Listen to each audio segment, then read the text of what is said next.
निंदो निंदो मूको लोक निंदो, निंदा जन को खरी प्यारी। हुण कबीर जी कह रहे हन भी निंदा मैनू प्यारी है।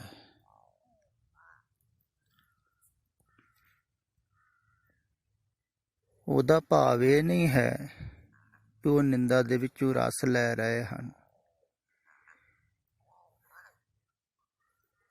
पर बल्कि वो ये कह रहे हैं भी जदों तुसीं निंदा करदे हो ना, तो उदों मैनूं मेरी औकात दा पता लगदा है, मैं तो है तो कुछ भी नहीं, समझी बैठा हाँ बहुत वड्डा अपने आप नूं, अंदर तो कुछ भी नहीं।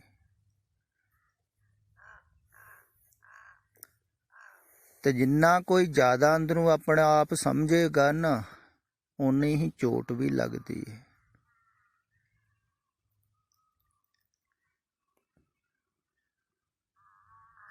चोट उत्थे ही लगती है जिथे कहिंदे हन ना जख्म हुंदा है।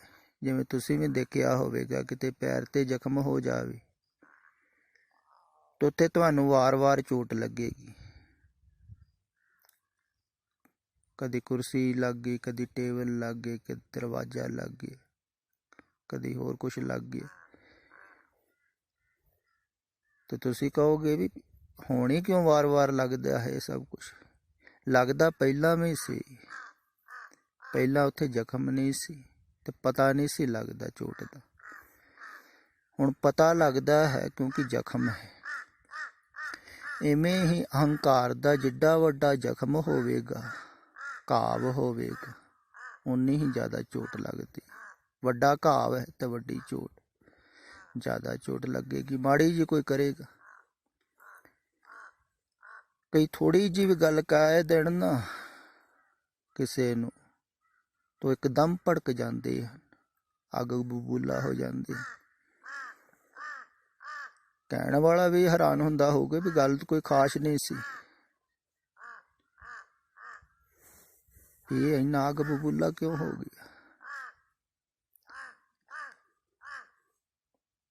जिवें कई ओए कह के बुला देण किसे नूं ते इन्ने ना ही गुस्से हो जाते कई, मैनूं ओए क्यों किया, रिस्पैक्ट क्यों नहीं दिती।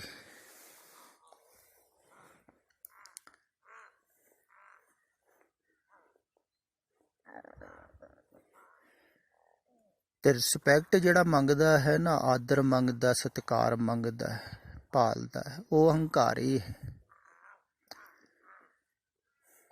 फिर जिहड़ा भी अहंकारी है ना, उहदा अहंकार टुटेगा वार वार। हुण जिहड़ा सत्कार मंगदा है, आदर मंगदा, सम्मान मंगदा, उहदा अपमान भी होवेगा ही ना कदे तो होवेगा ही,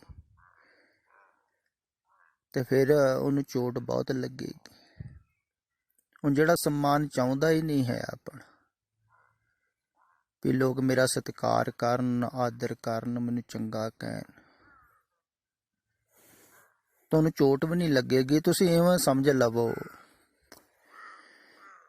भी जिड्डी वड्डी तुसीं अपने आप दी प्रतिमा बनाई हुंदी है ना अंदरों, जैसे भी किसी ने बनाई है, जिवें कोई घर दे विच परिवार दे विच अपनी प्रतिमा बना लैंदा है समझदारी दी, तो उहदा घर दे सारे सत्कार करदे हन भी समझदार है, सियाणा है, चंगियां चंगियां गल्लां करदा है। ते रिश्तेदार भी आदर करदे, पैरीं हथ लाउंदे हन कई लोग। अगर कोई अश्लील फिल्म उहदी पा देवे नैट दे उत्ते, शायद उदां ही बना के पा देवे,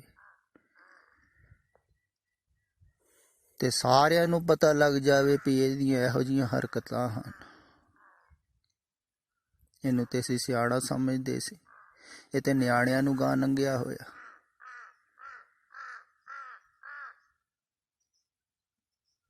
ते ओह जिहड़ा बंदा है ना, वो बहुत परेशान हो जाएगा।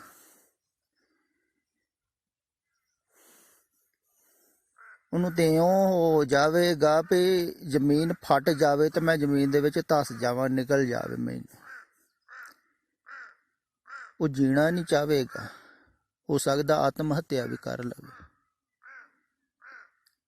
ਅਗਰ ਜ਼ਿਆਦਾ ਹੀ ਸਤਿਕਾਰ ਪਾਉਣ ਦਾ ਇੱਛੁਕ ਹੋਇਆ ਤਾਂ। ਕਈ ਕਰ ਵੀ ਲੈਂਦੇ ਹਨ, ਬੇਇੱਜ਼ਤੀ ਮਹਿਸੂਸ ਨਹੀਂ ਕਰਦੇ,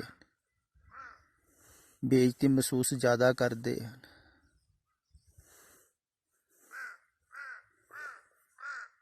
ਉਹਦਾ ਅਪਮਾਨ ਹੋ ਗਿਆ। ਜਿਨ੍ਹਾਂ ਤੋਂ ਉਹ ਸਤਿਕਾਰ ਪਾ ਰਿਹਾ ਸੀ। ਫਿਰ ਦੂਸਰੀ ਗੱਲ ਇਹ ਹੈ ਵੀ ਦੂਸਰੇ ਜਿਹੜੇ ਸਤਿਕਾਰ ਕਰ ਰਹੇ ਹਨ ਉਹ ਤੇ ਉਹਨਾਂ ਦੀ ਮਰਜ਼ੀ ਆ, ਪਰ ਜਿਹਦਾ ਹੋ ਰਿਹਾ ਉਹ ਆਪਣੀ ਇੱਕ ਪ੍ਰਤਿਮਾ ਬਣਾ ਲੈਂਦਾ ਅੰਦਰ ਵੀ ਮੈਂ ਸਿਆਣਾ ਹਾਂ, ਸਮਝਦਾਰ ਹਾਂ, ਸੰਤ ਪੁਰਸ਼ ਹਾਂ, ਸਾਧੂ ਪੁਰਸ਼। ਉਹ ਫਿਰ ਪ੍ਰਤਿਮਾ ਜਿਹੜੀ ਅੰਦਰ ਬਣੀ ਹੁੰਦੀ ਹੈ ਨਾ, ਉੱਤੇ ਚੋਟ ਲੱਗਦੀ ਹੈ ਵੀ ਮੈਂ ਐਡਾ ਸਿਆਣਾ, ਇੰਨਾ ਸਮਝਦਾਰ, ਮੈਂ ਇਹੋ ਜਿਹਾ ਕੰਮ ਕਰ ਸਕਦਾ। ਤਾਂ ਉਹਨੂੰ ਬੜੀ ਸ਼ਰਮਿੰਦਗੀ ਮਹਿਸੂਸ ਹੁੰਦੀ ਹੈ। ਤੋ ਹੋ ਸਕਦਾ ਹੈ ਕਈ ਦਿਨ ਸੌ ਨਾ ਸਕੇ, ਬੇਚੈਨ ਰਵੇ। ਐਸੀ ਪ੍ਰਤਿਮਾ ਹਰ ਇੱਕ ਨੇ ਬਣਾਈ ਹੋਈ, ਤੁਸੀਂ ਵੀ ਖਿਆਲ ਕਰਿਓ ਕਦੇ। ਅਗਰ ਸਮਾਜ ਦੇ ਵਿੱਚ ਤੁਹਾਡਾ ਐਸਾ ਕੋਈ ਹੋ ਜਾਵੇ ਤੇ ਤੁਸੀਂ ਵੀ ਬੇਚੈਨ ਹੋ ਜਾਓਗੇ, ਰਾਤ ਨੂੰ ਨੀਂਦ ਨਹੀਂ ਆਵੇਗੀ ਵੀ ਮੇਰੀ ਬੇਇੱਜ਼ਤੀ ਹੋਗੀ। ਸਾਰੇ ਲੋਕ ਬੁਰਾ ਭਲਾ ਕਹਿਣਾ ਸ਼ੁਰੂ ਕਰ ਦਿੱਤਾ ਤੇ ਦੇਖਦੇ ਵੀ ਹੋਰ ਤਰ੍ਹਾਂ।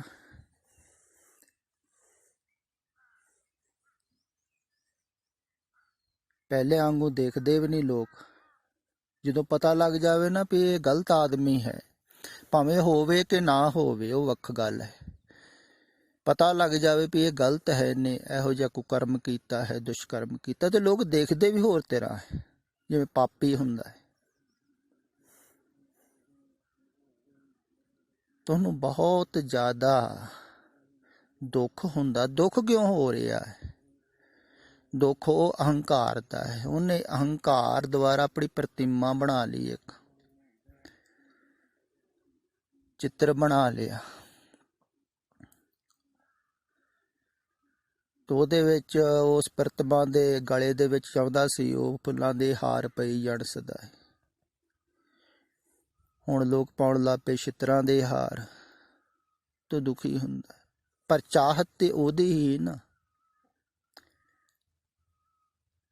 ਤੁਸੀਂ ਸਨਮਾਨ ਚਾਹੁੰਦੇ ਹੋ ਸੰਸਾਰ ਦੇ ਵਿੱਚ, ਤੇ ਸਨਮਾਨ ਦੀ ਚਾਹ ਕਰਕੇ ਤੁਸੀਂ ਕੁਛ ਵੀ ਕਰਦੇ ਹੋ, ਉਹੀ ਅਹੰਕਾਰ ਹੈ। ਤੁਸੀਂ ਆਦਰ ਪਾਉਣਾ ਚਾਹੁੰਦੇ ਸੰਸਾਰ ਦੇ ਵਿੱਚ, ਸਨਮਾਨ ਪਾਉਣਾ ਚਾਹੁੰਦੇ ਹੋ ਕਿ ਸਾਨੂੰ ਲੋਕ ਸ੍ਰੇਸ਼ਟ ਕਹਿਣ, ਉੱਤਮ ਕਹਿਣ, ਵਧੀਆ ਕਹਿਣ, ਗੁਰਮੁਖ ਕਹਿਣ। ਘਰ ਦੇ ਵਿੱਚ ਆਦਮੀ ਬੇਇੱਜ਼ਤੀ ਬਰਦਾਸ਼ਤ ਨਹੀਂ ਕਰਦਾ, ਸਮਾਜ ਦੇ ਵਿੱਚ ਤੇ ਫਿਰ ਕਿਵੇਂ ਕਰੇਗਾ? ਨਿਆਣਿਆਂ ਸਾਹਮਣੇ ਘਰ ਵਾਲੀ ਬੇਇੱਜ਼ਤੀ ਕਰ ਦੇਵੇ ਤੇ ਬੰਦਾ ਬਰਦਾਸ਼ਤ ਨਹੀਂ ਕਰਦਾ ਹੈ। ਨਿਆਣਿਆਂ ਦੇ ਵਿੱਚ, ਪਰਿਵਾਰ ਦੇ ਵਿੱਚ ਮੇਰੀ ਇਨਸਲਟ ਕਰ ਦਿੱਤੀ, ਬੇਇੱਜ਼ਤੀ ਕਰ, ਮੈਨੂੰ ਜਾਣਦੇ ਨਹੀਂ ਮੈਂ ਕੌਣ, ਤੇ ਬੜਾ ਬੇਚੈਨ ਹੁੰਦਾ ਹੈ ਆਦਮੀ। ਤੇ ਬੇਚੈਨ ਉਹ ਹੀ ਹੁੰਦਾ ਹੈ ਜਿਹਨੇ ਆਪਣੀ ਅੰਦਰ ਇੱਕ ਪ੍ਰਤਿਮਾ ਬਣਾ ਲਈ ਝੂਠੀ। ਖਿਆਲ ਰੱਖੋ, ਤੁਸੀਂ ਥੋੜਾ ਜਿਹਾ ਖਿਆਲ ਕਰੋ। ਹੁਣ ਤੁਹਾਡਾ ਹੰਕਾਰ ਤੁਹਾਡੀ ਪਕੜ ਵਿੱਚ ਸ਼ਾਇਦ ਆ ਹੀ ਜਾਵੇ ਥੋੜਾ ਥੋੜਾ, ਵੀ ਤੁਸੀਂ ਆਪਣੀ ਇੱਕ ਪ੍ਰਤਿਮਾ ਬਣਾ ਲਈ, ਅੰਦਰ ਇੱਕ ਤਸਵੀਰ ਬਣਾ ਲਈ। ਜਿੱਦਾਂ ਦੀ ਤੁਸੀਂ ਬਣਾਈ, ਤੁਸੀਂ ਉਹਨੂੰ ਹੋਰ ਸੁੰਦਰ ਕਰਨਾ ਚਾਹੁੰਦੇ ਹੋ ਲੋਕਾਂ ਦੀ ਨਿਗਾਹ ਦੇ ਵਿੱਚ। ਅਗਰ ਲੋਕ ਅਸੁੰਦਰ ਕਰਨਾ ਸ਼ੁਰੂ ਕਰ ਦੇਣ, ਉਸ ਪ੍ਰਤਿਮਾ ਨੂੰ ਚਿੱਕੜ ਸੁੱਟਣਾ ਸ਼ੁਰੂ ਕਰ ਦੇਣ, ਤਾਂ ਤੁਸੀਂ ਦੁਖੀ ਹੋ ਜਾਂਦੇ ਹੋ। ਪਰ ਝੂਠੀ ਪ੍ਰਤਿਮਾ ਤੁਸੀਂ ਬਣਾ ਰਹੇ ਹੋ।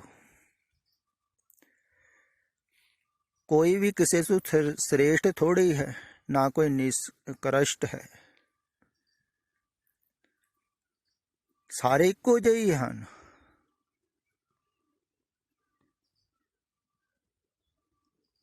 ਠੀਕ, ਦਿਮਾਗ ਦਾ ਫਰਕ ਹੈ, ਹਰ ਇੱਕ ਦੀ ਸੋਚ ਦਾ ਫਰਕ ਹੋ ਸਕਦਾ ਹੈ, ਵਿਚਾਰ ਦਾ ਫਰਕ ਹੋ ਸਕਦਾ ਹੈ। ਕੋਈ ਛੋਟਾ ਹੈ ਉਮਰ ਦੇ ਵਿੱਚ, ਉਹ ਉਸ ਢੰਗ ਨਾਲ ਸੋਚੇਗਾ, ਕੋਈ ਬੜਾ ਹੈ ਉਮਰ ਦੇ ਵਿੱਚ, ਉਹ ਉਸ ਢੰਗ ਨਾਲ ਸੋਚੇਗਾ। ਪਰ ਅੰਦਰ ਤੇ ਇੱਕੋ ਹੀ ਹੈ ਨਾ। ਪਰ ਬਾਹਰੋਂ ਆਪਾਂ ਲੋਕਾਂ ਦੀ ਦ੍ਰਿਸ਼ਟੀ ਦੇ ਵਿੱਚ ਸੁੰਦਰ ਬਣਨ ਦੀ ਕੋਸ਼ਿਸ਼, ਸ੍ਰੇਸ਼ਟ ਬਣਨ ਦੀ ਕੋਸ਼ਿਸ਼ ਕਰਦੇ, ਤੇ ਦੂਸਰੇ ਜਿਹੜੇ ਹਨ ਉਹ ਮੇਰੇ ਤੋਂ ਥੱਲੇ ਹਨ। ਤੇ ਆਪਾਂ ਜਦੋਂ ਗੱਲ ਵੀ ਕਰਦੇ ਹਾਂ, ਖਿਆਲ ਵਿੱਚ ਰੱਖੋ, ਹੋਰ ਅਗਰ ਸੂਖਮ ਢੰਗ ਦੇ ਨਾਲ ਤੁਸੀਂ ਦੇਖਣਾ ਚਾਹੋ ਹਉਮੈ ਨੂੰ, ਤੇ ਦੇਖ ਸਕਦੇ ਹੋ। ਜਦੋਂ ਤੁਸੀਂ ਗੱਲ ਕਰਦੇ ਹੋ ਨਾ ਯਾਰਾਂ ਮਿੱਤਰਾਂ ਨਾਲ, ਦੋਸਤਾਂ ਨਾਲ, ਰਿਸ਼ਤੇਦਾਰਾਂ ਨਾਲ, ਤੁਸੀਂ ਖਿਆਲ ਰੱਖਿਓ ਆਪਣੀ ਹਾਉ ਨੂੰ ਬਚਾਉਣ ਵਾਸਤੇ ਤੁਸੀਂ ਗੱਲ ਜਿਹੜੀ ਹੈ ਨਾ ਉਹ ਬੜੀ ਸ੍ਰੇਸ਼ਟ ਕਰੋਗੇ। ਇਹੋ ਜਿਹੀ ਗੱਲ ਕਰੋਗੇ ਲੋਕ ਦੇਖਣ ਵੀ ਕੈਸੀ ਗੱਲ ਕਰਤੀ, ਕਿੰਨਾ ਸਮਝਦਾਰ ਬੰਦਾ, ਕਿੱਥੋਂ ਗੱਲ ਲਿਆਇਆ। ਆਹ ਤੇਰੇ ਦਿਮਾਗ ਦੀ ਦਾਤ ਦਿੰਦੇ ਆ ਲੋਕ, ਥੋੜ੍ਹਾ ਜਿਹਾ ਗੌਰ ਨਾਲ ਦੇਖਣ। ਅਗਰ ਕੋਈ ਗੱਲ ਟੋਕ ਦੇਵੇ ਤੁਹਾਡੀ, ਤਾਂ ਤੁਸੀਂ ਉਹਨੂੰ ਸਿੱਧ ਕਰਨ ਦੀ ਕੋਸ਼ਿਸ਼ ਕਰਦੇ ਹੋ ਵੀ ਇਹ ਠੀਕ ਹੈ। ਕਿਉਂ ਕਰਦੇ ਹੋ? ਉਹੀ ਹੰਕਾਰ ਨੂੰ ਬਚਾਉਣ, ਵੀ ਮੈਂ ਠੀਕ ਆ, ਮੇਰੀ ਗੱਲ ਠੀਕ ਹੈ, ਤੁਹਾਨੂੰ ਸਮਝ ਵਿੱਚ ਨਹੀਂ ਆਈ, ਤੁਸੀਂ ਬੇਸਮਝ ਹੋ, ਤੁਹਾਡੇ ਕੋਲ ਬੁੱਧੀ ਨਹੀਂ, ਦਿਮਾਗ ਹੀ ਨਹੀਂ, ਅਕਲ ਹੀ ਨਹੀਂ, ਮੈਂ ਤੇ ਸਮਝਦਾਰੀ। ਤੁਸੀਂ ਸਿੱਧ ਕਰੋਗੇ ਤਾਂ ਉਸ ਹੰਕਾਰ ਨੂੰ ਬਚਾਓਗੇ। ਤੇ ਆਦਮੀ ਹਰ ਵਕਤ ਹੀ ਆਪਣੀ ਹਾਉ ਨੂੰ ਬਚਾਉਂਦਾ ਹੈ। ਵਾਰ-ਵਾਰ ਚੋਟ ਲੱਗਦੀ ਹੈ ਹਾਉ 'ਤੇ, ਘਰ ਦੇ ਵਿੱਚ, ਪਰਿਵਾਰ ਦੇ ਵਿੱਚ, ਹਰ ਜਗ੍ਹਾ ਹੀ। ਪਰ ਬਚਾਉਂਦੇ ਹੋ ਤੁਸੀਂ, ਸਗੋਂ ਨਿਖਾਰਦੇ ਹੋ। ਤੇ ਜਿੰਨਾ ਕੋਈ ਆਦਮੀ ਸਤਿਕਾਰ ਚਾਹੁੰਦਾ ਹੈ ਨਾ ਆਪਣਾ, ਉਹਦਾ ਭਾਵ ਵੀ ਇਹ ਵੀ ਆਪਣੀ ਪ੍ਰਤਿਮਾ ਨੂੰ ਨਿਖਾਰਦਾ ਹੈ। ਮੈਂ ਕੌਣ ਹਾਂ? ਉਹ ਇੱਕ ਖਾਸ ਕਿਸਮ ਦੀ ਤਸਵੀਰ ਬਣਾ ਰਿਹਾ ਹੈ ਆਪਣੀ। ਕੋਈ ਪ੍ਰਧਾਨ ਮੰਤਰੀ ਦੀ ਬਣਾਉਂਦਾ ਹੈ, ਕੋਈ ਰਾਸ਼ਟਰਪਤੀ ਦੀ ਬਣਾਉਂਦਾ ਹੈ, ਤਸਵੀਰ ਬਣਾਉਂਦਾ ਹੈ ਅੰਦਰ। ਕੋਈ ਸੰਤ ਪੁਰਸ਼ ਦੀ ਬਣਾ ਦਿੰਦਾ ਹੈ ਵੀ ਮੇਰੇ ਵਰਗਾ ਮਹਾਂਪੁਰਖ ਨਹੀਂ ਕੋਈ ਵੀ, ਉਹ ਬਣਾ ਹੋ ਰਿਹਾ ਹੈ। ਤੇ ਕੋਈ ਸਿੱਧ ਕਰ ਦੇਵੇ ਤੁਸੀਂ ਕੁਛ ਵੀ ਮਹਾਂਪੁਰਖ ਨਹੀਂ ਹੋ, ਤੁਹਾਡੇ ਵਰਗੇ ਤੇ ਗਲੀ ਗਲੀ ਤੁਰੇ ਫਿਰਦੇ, ਤੇ ਨਾਰਾਜ਼ ਹੋ ਜਾਂਦਾ ਬੰਦਾ, ਮੈਨੂੰ ਜਾਣਦਾ ਨਹੀਂ, ਕਿੰਨਾ ਗਿਆਨ ਆ, ਮੇਰੇ ਵਰਗਾ ਕੌਣ ਹੋ ਸਕਦਾ? ਮੇਰੇ ਵਰਗਾ ਤਾਂ ਕੋਈ ਹੋ ਹੀ ਨਹੀਂ ਸਕਦਾ।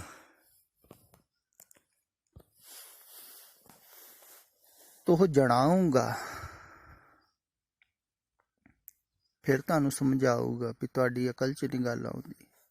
ਮੇਰੀਆਂ ਗੱਲਾਂ ਬੜੀਆਂ ਗਹਿਰਾਈ ਦੀਆਂ, ਮੇਰੀ ਗਹਿਰਾਈ ਨੂੰ ਤੁਸੀਂ ਕੀ ਸਮਝੋਗੇ? ਬੇਸਮਝੋ। ਮੇਰੀ ਬੜੀ ਗਹਿਰਾਈ ਤੋ ਵੀ ਸਿੱਧ ਕਰਦਾ ਹੈ ਵੀ ਮੇਰੀ ਗੱਲ ਤੁਸੀਂ ਨਹੀਂ ਸਮਝ ਸਕਦੇ ਹੋ, ਮੇਰੀ ਬੜੀ ਗਹਿਰਾਈ। ਤੇ ਆਦਮੀ ਇੱਕ ਪ੍ਰਤਿਮਾ ਬਣਾਉਂਦਾ ਹੈ ਅੰਦਰ, ਫਿਰ ਕੋਈ ਨਾ ਮੰਨੇ ਤੇ ਨਾਰਾਜ਼ਗੀ ਹੁੰਦੀ ਹੈ।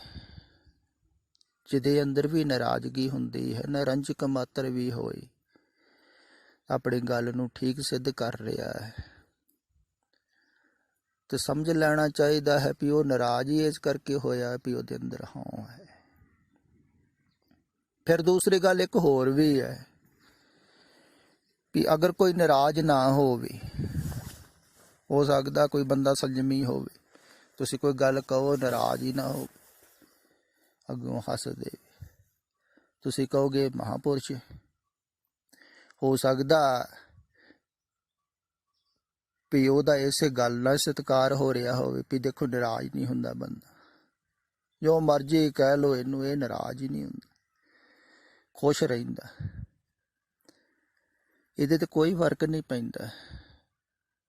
ਹੋ ਸਕਦਾ ਇਹਦੇ ਵਿੱਚੋਂ ਹੀ ਉਹ ਮਜ਼ਾ ਲੈ ਰਿਹਾ ਹੋਵੇ, ਵਿਨਮਰਤਾ ਦੇ ਵਿੱਚੋਂ ਹੀ ਮਜ਼ਾ ਲੈਂਦਾ ਹੈ ਆਦਮੀ।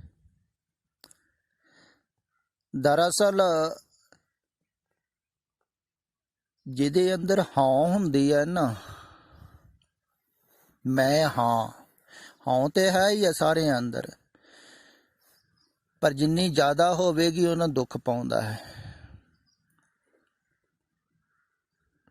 ਕਿਉਂਕਿ ਉਹਨੂੰ ਹਉ ਨੂੰ ਫਿਰ ਥਿਰ ਰੱਖਣਾ ਪਵੇਗਾ। ਜੈਸੀ ਤਸਵੀਰ ਬਣਾਈ ਹੈ ਵੈਸੇ ਹੀ ਦੁਨੀਆ 'ਚ ਬਣਾਉਣੀ ਚਾਹੇਗਾ ਆਦਮੀ। ਉਹ ਤੋਂ ਥੋੜ੍ਹੀ ਹੋਰ ਸੁੰਦਰ ਬਣਾਵੇਗਾ, ਹੋਰ ਬਣਾਵੇਗਾ, ਅੱਗੇ ਵੱਧਦਾ ਜਾਵੇਗਾ ਸੰਸਾਰ ਵਿੱਚ ਵੀ ਸਤਿਕਾਰ ਹੋਰ ਮਿਲੇ। ਪਰ ਫਿਰ ਵੀ ਜਿੰਨੇ ਬਹੁਤੀ ਵੱਡੀ ਤਸਵੀਰ ਨਹੀਂ ਬਣਾਈ ਹੈ ਆਪਾਂ ਨੇ, ਕੋਈ ਐਸਾ ਵੀ ਖਿਆਲ ਕਰ ਸਕਦਾ ਹੈ ਕਿ ਮੈਂ ਕੁਝ ਵੀ ਨਹੀਂ ਹਾਂ, ਪਰ ਕੁਝ ਵੀ ਨਹੀਂ ਹਾਂ ਮੈਂ। ਹੋ ਸਕਦਾ ਹੈ ਇਸੇ ਖਿਆਲ ਕਰਕੇ ਹੀ ਉਹਦੀ ਜ਼ਿਆਦਾ ਸਮਾਨਤਾ ਆਦਰ ਹੁੰਦਾ ਹੋਵੇ। ਤੇ ਇਸ ਆਦਰ ਨੂੰ ਪਾਉਣ ਵਾਸਤੇ ਬਹੁਤ ਸਾਰੇ ਲੋਕ ਪੁਰਾਣੇ ਸਮਿਆਂ 'ਚ ਤਿਆਗੀ ਵੀ ਹੋਏ ਹਨ, ਨਗਨ। ਉਹ ਕਹਿੰਦੇ ਸਾਡੇ ਕੁਛ ਵੀ ਨਹੀਂ, ਪਰ ਉਹਨਾਂ ਦੇ ਅੰਦਰ ਵੀ ਅਹੰਕਾਰ ਸੀ ਵੀ ਸਾਡੇ ਵਰਗਾ ਤਿਆਗੀ ਕੋਈ ਨਹੀਂ, ਸਾਡੇ ਵਰਗਾ ਵੈਰਾਗੀ ਕੋਈ ਨਹੀਂ, ਸਾਡੇ ਵਰਗਾ ਸਾਧੂ ਕੋਈ ਨਹੀਂ। ਉਹ ਵੀ ਅਹੰਕਾਰ ਹੈ, ਪਰ ਉਹ ਸੂਖਸ਼ਮ ਹੈ।